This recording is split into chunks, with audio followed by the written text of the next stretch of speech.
Okay, so let's go to Colossians chapter 2, verses 11 through 13.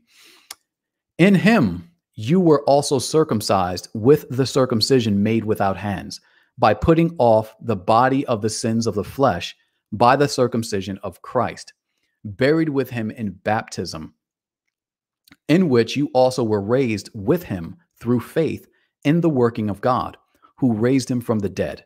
And you, being dead in your trespasses and the uncircumcision of your flesh, he has made alive together with him, having forgiven you all your trespasses. All right, so let's break it down. How were we circumcised? If we're not under the old law, how is it that we're circumcised with Christ, a circumcision made without hands, right? Something dies. Let me give you an example. When a person was circumcised under the old covenant, the flesh was cut off from their body, and the flesh was what? Cast away. That flesh then what? It didn't stay alive after it was cut off from the body. It was actually cut off and it died, right? So when a person is circumcised, that flesh dies. Okay, that's under the old covenant. But now under the new covenant, we are saved in Christ. We are circumcised with the circumcision made without hands. So the question here is, what died? Let's go through it. It says, by putting off of the body of the sins of the flesh by the circumcision of Christ. Let me stop right here real quick. Thank you so much, Roxby, for the super chat. God bless you, sister, and thank you for supporting the ministry on that level. God bless you. I pray that this lesson is helping you. I know you were looking forward to it. So I pray that it's everything that you wanted it to be and it draws you closer to Christ. But thank you so much, sis, for that. Thank you for the super chat. Okay, so really quickly. So verse 12 says you were buried with him in baptism. So what died? We died. So that's the circumcision that was made. Our flesh dies, right? We're buried with him in baptism. So everyone out there, when you are baptized in Christ, if you're not familiar, maybe you're just an unbeliever, or maybe you're a new believer and trying to really understand, maybe the significance of your baptism. The significance of your baptism is amazing because what you're doing is professing outwardly by an action what has already happened inwardly. In other words, baptism doesn't save you. It represents that you are saved in Christ, right? So, but it's a beautiful thing. And again, I know a lot of people are like, well, baptism doesn't say, no, it doesn't save you. It's an action, it's a work. It's something that you do, right? But it reflects what's already happened on the inside. You have been saved in Christ. You put your faith in him, right? So now you're being baptized as in obedience, right? And you're obeying Christ because his command was to be baptized. So I don't want anybody to feel weird when I say baptism isn't necessary for salvation, but it is necessary for obedience, right? To obey Christ and what he's commanded. Now, the reason why, and I feel like I have to put this here because I think it's important, is because baptism, right? A person can be saved without having been baptized. Like, for example, if a person is on their hospital bed and they give their life to Christ and die before they're baptized, they're saved because they put their faith in Christ, right? So I just want to make that very clear to people out there. So again, verse 12, buried with him in baptism, in which you also were raised with him through faith. So you are alive in Christ, right? This symbolically represents when you die, now you're raised to life, raised in Christ. And it says, in which you also were raised with him through faith. How? How were you raised? Through faith, but faith and trust in what? Faith and trust in the completed work of Christ, in the working of God who raised him from the dead. And you, being dead in your trespasses and the uncircumcision of your flesh, he has made alive together with him, having forgiven you of all your trespasses. How many of your trespasses? All of them, past, present, and future. Very, very important that you understand this. A lot of Christians struggle whether they're saved because they sinned after they were baptized. And the thing is, I want you to know that if you have your faith in Christ, you're going to fall. You're going to sin. This is why 1 John chapter 2, verse 1 is very important, right? And make sure you guys read that. Jot it down, write it down. We have Christ as an advocate for us. Christ is our mediator. No other person, no other deity, no other supernatural being. It is Christ who is our advocate. Okay. So based on what we've read so far, let me ask you guys a question. Based on what we've read so far, does it sound like Paul is telling you to keep the law to be saved? Right? Is Paul telling you you have to keep the law to be saved? Is that what we're getting? Go ahead and put your answers in the chat if that's what you're getting so far, because if anybody's getting that, maybe I need to re-explain need to re-explain myself in other ways. But just to make sure, let me see what you guys say in the chat. Is Paul so far telling us, do we get the impression in any way that he's telling us you have to keep the whole law to be saved? Okay, so Adrian Jones says no. Curly Shanae says nah. So, okay, good. Keith Covington says no with exclamation points, 4 of them to be exact. So again, nobody's getting the impression that they have to keep the law to be saved. So the question is, if we continue in this chapter, do you think that Paul is going to change his position? Do you think that's going to happen? All right. Crescio Davis also says, nope. Okay, so cool. All right. So let's go on to verse 14. And this is where we hit the nitty gritty with the notes. Well, actually, let's go here. I just want to express a little more in Galatians chapter 2 and verse 20. It says, I have been crucified with Christ, and it is no longer I who live, but Christ lives in me. And the life which I now live in the flesh, I live by faith in the Son of God, who loved me and gave himself up for me. I have been crucified with Christ. I died. Remember that putting off of the flesh, right? And it is no longer I who live. It's not about me anymore, but Christ who lives in me. My life is now geared toward glorifying Christ. And the life that I now live in the flesh, right? The way that I live, the way that I navigate, right? And the life I now live in the flesh, I live by faith, by trusting in the Son of God. What are you trusting in? His completed work. That's what it's about. So you die, Christ now lives in you, and you walk out what he's empowered you to do. Very encouraging, at least for me. You guys let me know in the chat if this chapter and this breakdown is actually encouraging you to solidify and keep your stance in Christ. Okay. Let's go to Colossians chapter 2, verse 14. This is the part that people get tripped up on. And so my hope is that after this, it'll be a clear picture because, based on what's been going on now, I want to let you guys know that you are no longer under the law. Okay. You are no longer under the law. You are saved by faith in Christ. You are not under the old covenant. You are now under the new covenant. All right. But let's kind of break this down, right? Now, in verse 14, he says here, having wiped out the handwriting of requirements that was against us, which was contrary to us. And he has taken it out of the way, having nailed it to the cross. Now, there's a lot of meat here. So let's go. Let's kind of break this down. Okay. See. Okay. So having wiped out the handwriting, very important here, wiped out the handwriting of requirements. So now let's see what this handwriting is, right? And what was the requirements? Let's go into it. In Exodus chapter 24, verses 3 through 4. Okay. So the reason I'm coming here is to make known to you that what's happening is that there is no different law, right? Some people make the argument, well, the commandments inside the ark versus the commandments outside the ark. And I want to make it very clear to you that they're all one law, right? There's no separation between the two. Now, let me make that clear. In Exodus chapter 24, verses 3 through 4, it says, when Moses went and told the people how many of the Lord's words and laws, all of the words of the law, right? People, all the Lord's words and laws, they responded with one voice. Everything the Lord has said, we will do. And then Moses wrote down everything. How much? He wrote down everything the Lord has said. So he didn't write down portions. He wrote down everything. Let me ask you a question. Are the 10 commandments something that the Lord said? Right? He spoke it through angels. And if you guys are interested, I go into a deep dive in my book as well, in Judaizer, a commentary in the book of Galatians, where I go into a deep dive of this whole angels actually speaking the law to Moses. But let's just keep it brief here. Everything the Lord said includes the 10 commandments, and it includes all the laws on how to keep those 10 commandments, right? How to carry out judgments. The reason I say this is because I want you to know that the law is a unit. It's not broken up into sections. We break it up into sections when we're trying to teach it, right? We talk about the ceremonial aspects. We talk about the sacrificial. We talk about certain commandments, certain laws, certain feast days, certain holidays. We break it up because it's easier to teach, but it does not mean that it's separated from itself. It is one continuous covenant. It is one law. Okay. So in case you're guessing on like, well, is it really one law? Well, this is what happens.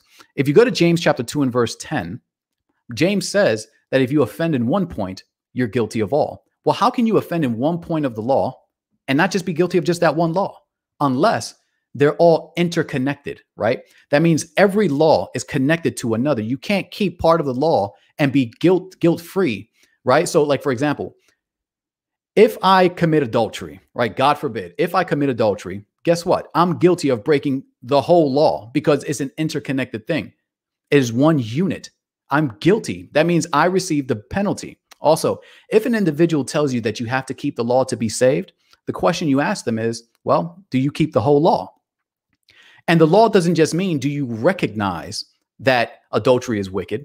No, but do you also carry out the requirements for punishment and penalty, right? So, for example, let's say the children of Israel saw somebody caught in adultery and they decided not to stone them to death. They broke the law. They know it's wrong. They know it's wrong. But if they don't carry out the punishment, the requirements, which also written down by the hand of Moses, what happens? They're guilty of breaking the law. So the law isn't just about I acknowledge that this is sin, but rather that I acknowledge and I carry it out, right? So the reason I say this is because individuals come with a statement saying, well, we're under grace now. Well, here's what's happening. You cannot borrow new covenant grace for old covenant excuses and shortcomings in the law. So your shortcomings in the law do not excuse you to borrow from the new covenant. Okay, let's make that clear. The new covenant is what? A new covenant. That means we're no longer under the old covenant. That means there's two covenants, one that passes away and that one that is here and now. Okay, so if a person says, well, you know, I have to keep the law to be saved, they are under the old covenant. But then if I tell them, well, why don't you stone people to death? Then they say, well, now we're under grace. Well, no, now you're borrowing from the new covenant. Stay in your old covenant and find a way that you can break the law and still have grace, but don't borrow from the new covenant. That's an excuse. Okay. That's an excuse. It is the law is one unit. The old covenant is a unit. You can't break it into pieces. Okay. Got a little bit of passion about that, but let's continue. Okay. All right. So the words, laws, everything so everything Moses wrote, right? This is what's against us. So let me go back here. Handwriting of requirements. Who wrote it down? Moses wrote it down, wrote down everything. Okay. And as a result, what happens? Having disarmed principalities and powers, he made a public spectacle of them, triumphing over them in it. He disarmed accusers. I want you to think about the book of Job. We have an accuser coming to God saying the only reason Job loves you is because you give him everything. Do we not think that there are supernatural accusers out there telling us that your children aren't saved because they didn't keep the law? Of course there are. But he said he disarmed them. That means the weapon that they had to hold against us has been taken from them. And he made a public spectacle of them by triumphing over them in it. In other words, God kept the law. He kept everything perfect. And now nobody, no principality, no angel, no supernatural being can say anything against God's children because we are now made perfect and righteous in his sight. Okay. All right, let's continue. So the law, it condemns us because we were guilty. But if Christ came and saved us, guess what? We're not guilty anymore. Let me give you a courtroom scenario. I want you to imagine you're on the stand and you're being accused of a crime that you're actually guilty for. So you have the defense and you have the attorneys and they're both arguing and it's getting nowhere. Somebody knocks and walks into the courtroom. It says, hey, wait a minute. I'm a witness against everything he did and I have it on video. Now you're pretty much royally messed up now. Now what's going to happen? You're going to be guilty and everybody's going to see it.